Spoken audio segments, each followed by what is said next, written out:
Somebody said the perfect estate plan is that you write your last check the day before you die, and it bounces, okay? You pull that one off, you're doing good, okay? It's going to be a tough one to time it just right, but you never know.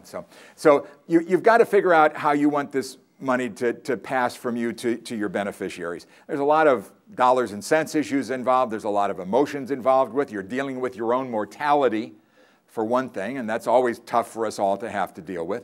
So you're going to have to address all of these things and then get down to the business of making smart decisions.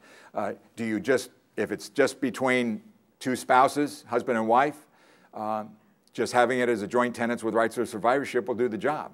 Now, if there's extra levels after that, children, grandchildren, whatever, then you've got to start dealing with how do I develop a plan to make sure the money goes where I want it to go.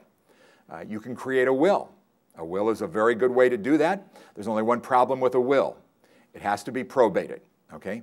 That means that if you have an estate and it's going to be transferred through a will, it has to go through a court, okay? It is a public dialogue. Everything in your will, everything you own is public information. Here's the rub on this. Starting tomorrow, they are switching over in San Diego County to something called probate imaging. Probate imaging. That means anybody, as of tomorrow, can go online, look up anybody who has died, and find out right online everything they own. Everything they own, because a probate is a public transaction. Okay? So you can have they can find out how much you still owe to Nordstrom's after you die. Okay? They can find out everything about you because it's all in the probate documents. It's called probate imaging. It kicks off tomorrow. March 1st is the day this goes into place. And you know what?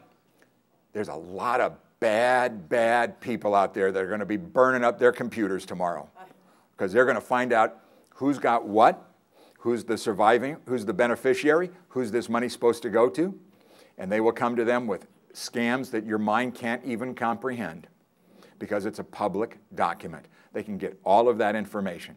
And it's going to take a long time. The attorney I was talking with today says it takes 2 months to get your first hearing to probate a will. And she said, normal, no contest wills, 18 months. 18 months. Is that the way you want to be remembered? Is that the way you want your kids to remember you? Or more importantly, your grandkids? No, you don't want that to happen. You want it to be a very orderly, immediate type of transition. So maybe it's time you look at a more, not sophisticated, because it's hardly sophisticated, but another alternative would be the use of a living trust. And again, I'm not an attorney, and you should talk with a professional on this, but a living trust is something that transfers the assets, almost for all intents and purposes, immediately upon your death. A successor trustee is appointed you appoint a successor trustee in your living trust to take over when you die. A little bit of documentation has to be made available, a copy of the death certificate, 1 or 2 other documents that are real simple and easy to get. And it's very private. Nobody knows about it. It's never published. It doesn't have to go through the courts. It's just done immediately. When my mom died, we had everything transferred out less than 2 weeks, well less than 2 weeks.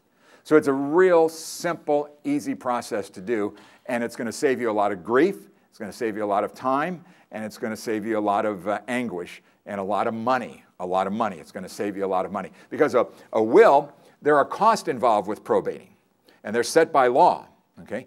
And they are based upon the value of the assets, okay? Let's say you have a house that you bought for $400,000 and today is worth $300,000, okay?